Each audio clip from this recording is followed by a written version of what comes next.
आज 12 दिसंबर की मुरली है। आज सद्गुरुवार का दिन। प्यारे मीठे शिव बाबा से महावाक्य सुनेंगे, जिस ज्ञान से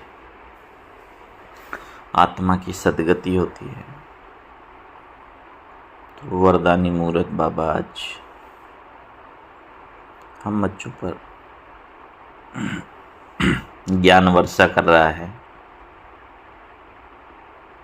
और वरदानों से भरपूर कर रहा है। इस अनुभूति में आत्मिक स्वरूप में स्थित होकर परमपिता परमात्मा के मधुर महावाक्य हम सुनेंगे। आज की मुरली का सार है, मीठे बच्चे, ये पढ़ाई जो बाप पढ़ाते हैं इसमें अथाह कमाई है, इसलिए पढ़ाई अच्छी रीति पढ़ते रहो। लिंक कभी न टूटे। लिंक न टूटना माने मुरली कभी भी मिस ना हो, नहीं तो क्या होगा, बाबा की याद का लिंक टूट जाएगा, है ना। क्योंकि मुरली द्वारा बाबा रोज हमें भरपूर करता है और स्मृति में रहता है। बाबा की याद रहती है, याद के विभिन्न विधियां बाबा बताता है। इसलिए बाबा ने बताया, ये पढ़ाई जो पढ़ते हो इसमें अथाह कमाई है, इसलिए पढ़ाई अच्छी रीत पढ़ते रहो, लिंक कभी ना टूटे। प्रश्न है, जो विनाश काले विपरीत बुद्धि है उन्हें तुम्हारी किस बात पर हंसी आती है? जो विपरीत बुद्धि है उन्हें तुम्हारी किस बात पर हंसी आती है? उत्तर है,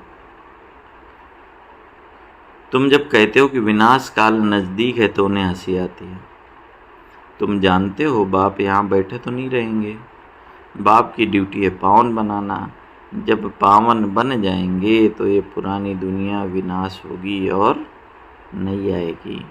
ये लड़ाई है ही विनाश के लिए।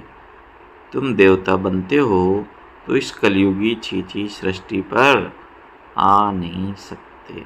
हैं, देवताओं को कैसी सृष्टि चाहिए? हैं, बोलते हैं ना, देवताएं पतित सृष्टि पर पैर भी नहीं रखते। इसलिए जब सफाई हो जाती है पुरानी दुनिया की, कोई भी वस्तु पुरानी नहीं रहती है, सब कुछ नया, तब देवताओं का जन्म होता है, इस धरा पर अवतरित होते हैं।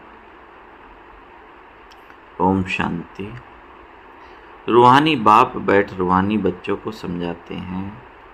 बच्चे समझते हैं हम बहुत बेसमझ बन गए थे, माया रावण ने बेसमझ बना दिया था। ये भी बच्चे समझते हैं कि बाप को जरूर आना है, जबकि नई सृष्टि स्थापन होनी है। त्रिमूर्ति का चित्र भी है। त्रिमूर्ति का क्या अर्थ है? ब्रह्मा द्वारा स्थापना, विष्णु द्वारा पालना और शंकर द्वारा विनाश। क्योंकि करण करावनहार तो बाप है ना, एक ही है जो करता है और कराता है ना। बाप क्या तीनों देवताओं द्वारा तीन कर्तव्य कराते हैं। पहले किसका नाम आएगा? जो करता है, फिर जिस द्वारा कराते हैं, है ना। पहले किसका नाम आएगा? करावनहार का या करनहार का?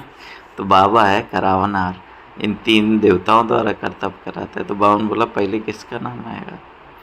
करण करावनहार कहा जाता है ना। ब्रह्मा द्वारा नई दुनिया की स्थापना कराते हैं। ये भी बच्चे जानते हैं हमारी जो नई दुनिया है जो हम स्थापन कर रहे हैं, इसका नाम है ही देवी देवताओं की दुनिया। सतयुग में ही देवी देवता होते हैं, किसी और को देवी देवता नहीं कहा जाता। वहाँ मनुष्य होते नहीं, है ही एक देवी देवता धर्म, दूसरा कोई धर्म ही नहीं, है ना। देखो कितना है मनुष्य, लेकिन उनका टाइटल गुणों के आधार पर बदल जाता है ना। उनको मनुष्य नहीं कह सकते, वो देवता है। अभी तुम बच्चे स्मृति में आए हो कि बरोबर हम देवी देवता थे, निशानियाँ भी हैं। इस्लामी, बौद्धिक, क्रिश्चियन आदि सब की अपनी अपनी निशानी है। हमारा जब राज्य था तो और कोई था नहीं,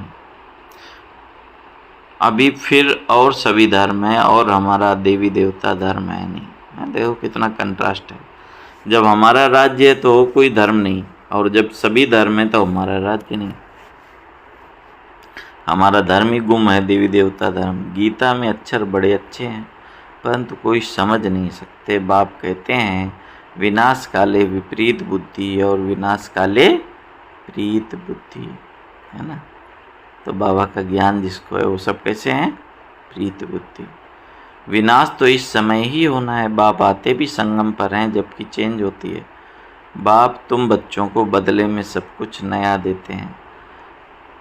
वह सोनार भी है, धोबी भी है, बड़ा व्यापारी भी है। देखो बाबा अपने क्या क्या टाइटल देता है। सोनार का क्या काम है ना, जो भी आत्मा में मिलावट हो गई है उसको योग अग्नि से शुद्ध कर देता है। आत्मा के ऊपर जो मैल चढ़ा है धोबी बनकर साफ कर देता है। बड़ा व्यापारी क्या है? कखपन लेके, हमारी कमी कमजोरियां लेके उसके बदले में विश्व की बादशाही दे देता है। विरला ही कोई बाप से व्यापार करे। इस व्यापार में तो अथाह फायदा है। पढ़ाई में फ़ायदा बहुत होता है। महिमा भी की जाती है कि पढ़ाई कमाई है, वह भी जन्म जन्मांतर के लिए। तो ऐसी पढ़ाई अच्छी रीत पढ़नी चाहिए। पढ़ाता भी बहुत सहज है ना, कितनी अच्छी पढ़ाई है, और पढ़ाने वाला भी कितना प्यार से समझाता है। सिर्फ एक हफ्ता समझकर फिर कहाँ भी चले जाओ, तुम्हारे पास पढ़ाई आती रहेगी। पढ़ाई, हाँ देखो कितना ध्यान रखता है बच्चा बाबा कि एक एक बच्चे के लिए देखो कितना दूर दूर कहाँ कहाँ सेंटर खोले हैं। हाँ, कोई ऐसा स्थान है जहाँ आपको सेंटर ना मिले तो बाबा ने बोला मुरली लेके जाओ। सिर्फ एक हफ्ता समझकर फिर कहाँ भी चले जाओ, तुम्हारे पास पढ़ाई आती रहेगी, अर्थात मुरली मिलती रहेगी। तो फिर कभी लिंक नहीं टूटेगी, है ना। पहले का समय याद है कि जब मोबाइल वगैरह नहीं थे तो बहनें, सपोज आप बाहर जा रहे हैं तो मुरली एडवांस की प्रिंट करा के देती थी। यह है आत्माओं की परमात्मा के साथ लिंक। गीता में भी ये अक्षर है विनाश काले विपरीत बुद्धि विनिश्यंती और प्रीत बुद्धि विजयंती। गीता में भी है। तुम जानते हो इस समय मनुष्य एक दो को काटते मारते रहते हैं, है ना? किस अर्थ में बाबा कह रहे काटना मारना? इन जैसा क्रोध व विकार और कोई में होता नहीं, है ना। तो कौन सी हिंसा? क्रोध और विकार की हिंसा। ये भी गायन है कि द्रौपदी ने पुकारा। बाप ने समझाया है तुम सब द्रौपदियाँ हो। भगवान वाच, बाप कहते हैं बच्चे अब विकार में नहीं जाओ, मैं तुमको स्वर्ग में ले चलता हूँ, तुम सिर्फ मुझ बाप को याद करो। अब विनाश काल है ना, किसकी भी सुनते नहीं, लड़ते ही रहते हैं। कितना उनको कहते हैं शांत रहो, परंतु शांत रहते नहीं। अपने बच्चों आदि से बिछड़कर लड़ाई के मैदान में जाते हैं। कितने मनुष्य मरते ही रहते हैं। मनुष्य की कोई वैल्यू नहीं। अगर वैल्यू है, महिमा है तो किसकी है? देवी देवताओं की, है ना। अभी तुम ये बनने का पुरुषार्थ कर रहे हो। तुम्हारी महिमा वास्तव में इन देवताओं से भी जाती है। तुमको अभी बाप पढ़ा रहे हैं। कितनी ऊंच पढ़ाई है।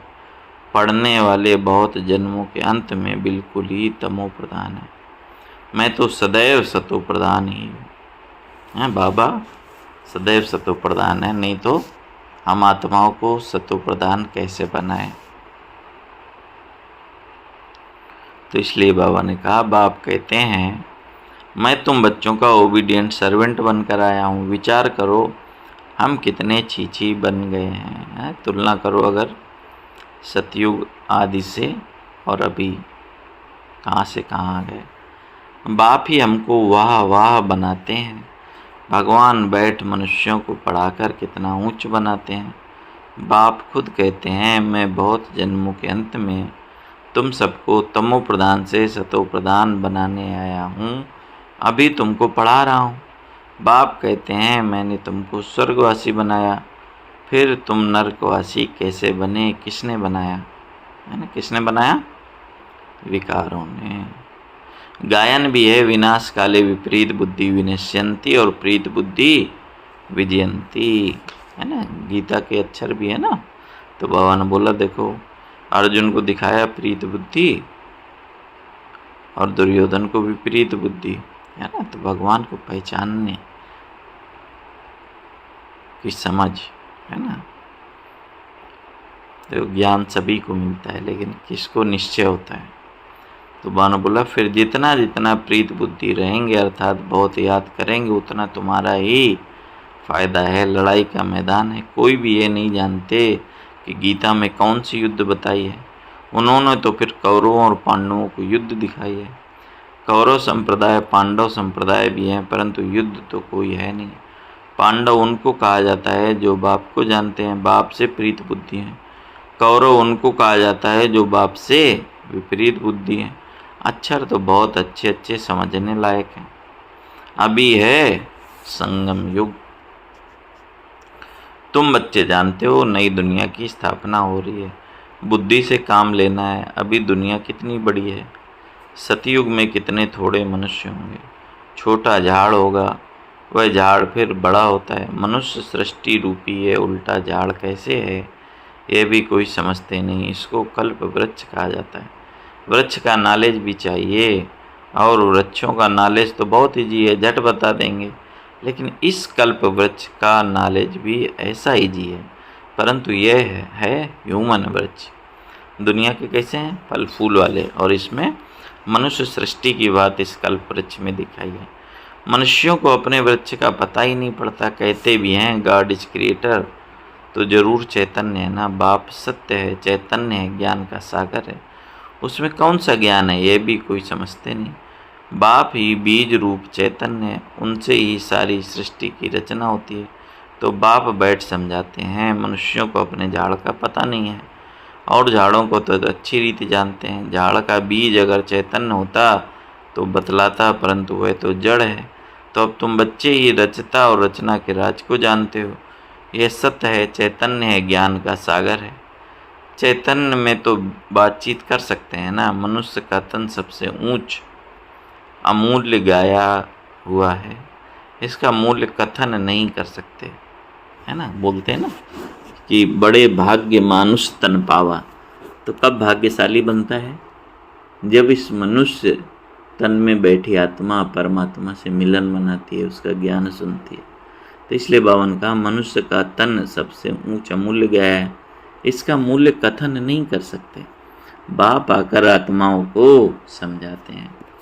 तुम रूप भी हो, बसंत भी हो, बाप है ज्ञान का सागर। उनसे तुमको रत्न मिलते हैं, यह ज्ञान रत्न है। जिन रत्नों से वह रत्न भी तुमको ढेर मिल जाते हैं। जितना भी आया था ना मुरली में, जितना ज्ञान रत्नों से खेलते हैं, जितने धारण करते हैं, उतने ही माला माल हम सतयुग में होते हैं। लक्ष्मी नारायण के पास देखो कितने रत्न हैं। हीरे जवाहरातों के महलों में रहते हैं। नाम ही है स्वर्ग, जिसके तुम मालिक बनने वाले हो। कोई गरीब को अचानक बड़ी लॉटरी मिलती है तो पागल हो जाते हैं। बाप भी कहते हैं तुमको विश्व की बादशाही मिलती है तो माया कितना अपोजिशन करती है। तुमको आगे चल पता पड़ेगा कि माया कितने अच्छे अच्छे बच्चों को हप कर लेती है, एकदम खा लेती है। तुमने सर्प को देखा है ना, मेढक को कैसे पकड़ता है, जैसे गज को गिरा हप कर लेते हैं, है ना। गज कितना बड़ा शरीर है ना, लेकिन पानी में मगरमच्छ कैसे उसको खींच के पानी में खींच लेता है, डुबा देता है। और सर्प का मुख कितना छोटा, मेढक कितना बड़ा, लेकिन उसको भी ऐसे हप कर लेता है। सर्प मेढक को एकदम सारे का सारा हप कर लेता है। माया भी ऐसी है, बच्चों को जीते जी पकड़ कर एकदम ख़त्म कर देती है, जो फिर कभी बाप का नाम भी नहीं लेते हैं। योग बल की ताकत तुम्हारे में बहुत कम है, सारा मदार योग बल पर है। जैसे सर्प मेढक को हप करता है, तुम बच्चे भी सारी बादशाही को हप कर लेते हो। तो बाबा ने देखो दोनों तुलना की। एक तरफ माया भी हप कर सकती है, और दूसरी तरफ तुम बादशाही को भी हप कर सकते हो, और दोनों ही गुप्त है ना, किसी को पता नहीं चलता। इसलिए बाबा ने कहा कि तुम ऐसे बादशाही को भी हप कर लेते हो, सारे विश्व की बादशाही तुम सेकंड में ले लेंगे, बाप कितना सहज युक्ति बताते हैं, कोई हथियार आदि नहीं। बाप ज्ञान योग के अस्त्र शस्त्र देते हैं, उन्होंने फिर स्थूल हथियार दे दिए। कौन से अस्त्र शस्त्र हैं हमारे पास? ज्ञान और योग के। तुम बच्चे इस समय कहते हो हम क्या से क्या बन गए थे, जो चाहे सो कहो, हम ऐसे थे जरूर। बल थे तो मनुष्य ही, परंतु गुण और अवगुण तो होते हैं। देवताओं में दैवी गुण हैं, इसलिए उनकी महिमा गाते हैं। क्या महिमा गाते हैं? आप सर्वगुण संपन्न, हम निर्गुण, हरे में कोई गुण नहीं। इस समय सारी दुनिया ही निर्गुण है, अर्थात एक भी देवताई गुण नहीं है। बाप जो गुण सिखलाते हैं उनको और कोई नहीं जानते, इसलिए कहा जाता है विनाश काले विपरीत बुद्धि। अब विनाश तो होना ही है संगम पर, जबकि पुरानी दुनिया विनाश होती है और नई दुनिया की स्थापना होती है। इसको कहा ही जाता है विनाश काल। यह है अंतिम विनाश, फिर आधा कल्प कोई लड़ाई होती नहीं। एक बार लड़ाई होके समाप्त, आधा कल्प फिर कोई लड़ाई नहीं। मनुष्यों को कुछ भी पता नहीं है, विनाश काले विपरीत बुद्धि है, तो जरूर पुरानी दुनिया का विनाश होगा। इस पुरानी दुनिया में कितनी आत्माएं हैं, मरते ही रहते हैं। बाप इस समय की हालत बतलाते हैं। फर्क तो बहुत है ना, कि आज भारत का यह हाल है और कल क्या होगा। आज ये है, कल तुम कहाँ होगे। तुम जानते हो पहले नई दुनिया कितनी छोटी थी, है ना, कितनी 9 लाख केवल आत्माएं। वहाँ तो महलों में कितने हीरे जवाहरात आदि होते हैं। भक्ति मार्ग में तुम्हारा मंदिर कोई कम थोड़ी होता है ना। देखो रहते भी कितनी शान से हैं, इसलिए यादगार मंदिर भी कितने भरपूर, है ना, सोने चांदी हीरे के बनाए जाते थे। सिर्फ कोई एक सोमनाथ का मंदिर थोड़ी नहीं होगा, एक कोई बनाएगा तो उनको देख और भी बनाएंगे। एक सोमनाथ मंदिर से ही कितना लूटा है, फिर बैठ अपना यादगार बनाया है। तो दीवारों में पत्थर आदि लगाते हैं, इन पत्थरों की क्या वैल्यू होगी। इतने छोटे से हीरे का भी कितना दाम है। बाबा जौहरी था, एक रत्ती का हीरा होता था 90 रुपया रत्ती, अब तो लाखों में होगा। अभी तो उसकी कीमत हजारों रुपया है, मिलते भी नहीं, बहुत वैल्यू बढ़ गई है। इस समय विलायत आदि तरफ बहुत धन है, परंतु सतयुग के आगे ये कुछ भी नहीं है। सब बाबा को क्या दिखता है? कौड़ियाँ हैं। अब बाप कहते हैं विनाश काली विपरीत बुद्धि। तुम कहते हो विनाश समीप है, तो मनुष्य हंसते हैं। बाप कहते हैं मैं कितना समय बैठा रहूँगा, मुझे कोई यहाँ मज़ा आता है क्या? मैं तो न सुखी न दुखी होता हूँ, मेरे ऊपर ड्यूटी है। कौन सी? पावन बनाने की। तुम ये थे, अब यह बन गए हो, फिर तुमको ऐसा ऊंच बनाता हूँ। तुम जानते हो हम फिर वह बनने वाले हैं। अब तुमको समझ आई है कि हम इस दैवी घराने के भांति थे। राजाई थी, फिर ऐसे अपनी राजाई गंवाई, फिर और आने लगे। अब यह चक्र पूरा होता है। अभी तुम समझते हो लाखों वर्ष की बात ही नहीं है, यह लड़ाई है विनाश की। उस तरफ तो बहुत आराम से मरेंगे, कोई तकलीफ नहीं होगी, हॉस्पिटल आदि नहीं होंगे, कौन बैठ सेवा करेंगे और कौन रोएंगे। वहाँ तो ये रस्म ही नहीं, रोने की रस्म सतयुग में नहीं। उन्हों की मौत सहज होती है, यहाँ तो दुखी होकर मरते हैं, क्योंकि तुमने सुख बहुत उठाया है तो दुख भी तुमको देखना है। खून की नदी यहाँ ही बहेगी। वे समझते हैं ये लड़ाई फिर शांत हो जाएगी, परंतु शांत तो होगी नहीं। मिरुआ मौत, मल्लू का शिकार। माने किसी के लिए मौत है और किसी के लिए वो शिकार है, अर्थात दुनिया का विनाश होगा और हमारे लिए नई राजधानी स्थापन होगी। तुम देवता बनते हो, फिर कलयुगी चीची सृष्टि पर तुम आ नहीं सकते। गीता में भी है, भगवान वाच विनाश भी देखो, स्थापना भी देखो। साक्षात्कार हुआ ना, ये साक्षात्कार सब अंत में होंगे। फलाने फलाने ये बनते हैं, फिर उस समय रोएंगे, बहुत पछताएंगे, सजा खाएंगे और नसीब कूटेंगे। अंत में सब साक्षात्कार होंगे। इसलिए गीता में भी दिखाया ना, अर्जुन को साक्षात्कार कराया है ना, कि सब मरे पड़े हैं, तब उसका मोह टूटा है। नहीं तो पहले कितना उसको वैराग्य सा था। तो इसलिए बाबा ने बोला, लेकिन कर क्या सकेंगे, है ना। लास्ट में तो पछताने के सिवाय क्या कर सकेंगे। ये तो 21 जन्मों की लॉटरी है। स्मृति तो आती है ना, साक्षात्कार बिगर किसको सजा, मिल नहीं सकती, ट्रिब्यूनल बैठती है, सब दीदार कराया जाएगा बाबा ने बोला। अच्छा मीठे मीठे सिखलदे बच्चों प्रति माता पिता बाप दादा का याद प्यार और गुड मॉर्निंग। रूहानी बाप की रूहानी बच्चों को नमस्ते। हम रूहानी बच्चों की रूहानी बाप दादा को याद प्यार गुड मॉर्निंग। नमस्ते बाबा, नमस्ते, शुक्रिया बाबा, शुक्रिया। धारणा के लिए मुख्य सार। स्वयं में ज्ञान रत्न धारण कर रूप बसंत बनना है। ज्ञान रत्नों से विश्व की बादशाही लॉटरी लेनी है। दूसरा, इस विनाश काल में बाप से प्रीत रख एक की याद में रहना है। ऐसा कोई कर्म नहीं करना जो अंत समय में पछताना पड़े या नसीब टूटना पड़े। वरदान है, सदा स्नेही बन उड़ती कला का वरदान प्राप्त करने वाले निश्चित विजयी निश्चिंत भव। सदा स्नेही बन उड़ती कला का वरदान प्राप्त करने वाले निश्चित विजयी निश्चिंत भव। स्नेही बच्चों को बाप दादा द्वारा उड़ती कला का वरदान मिल जाता है। उड़ती कला द्वारा सेकंड में बाप दादा के पास पहुंच जाओ तो कैसे भी स्वरूप में आई हुई माया आपको छू नहीं सकेगी। उड़ती कला द्वारा सेकंड में बाप दादा के पास पहुंच जाओ तो कैसे भी स्वरूप में आई माया आपको छू नहीं सकेगी।